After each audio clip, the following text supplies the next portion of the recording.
pa yung naglilinis ng kagat. Naglilinis ng kalsada dito sa Lourdes.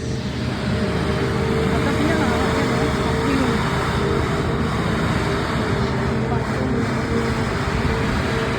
naglilinis ng kalsada.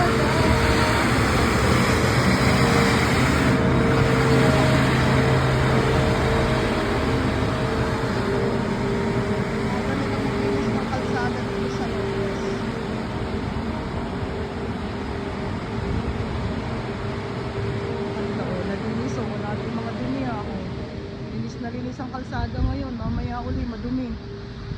Nalinis niya oh. Yung pagkakalinis ah. Ayan, babalik uli siya.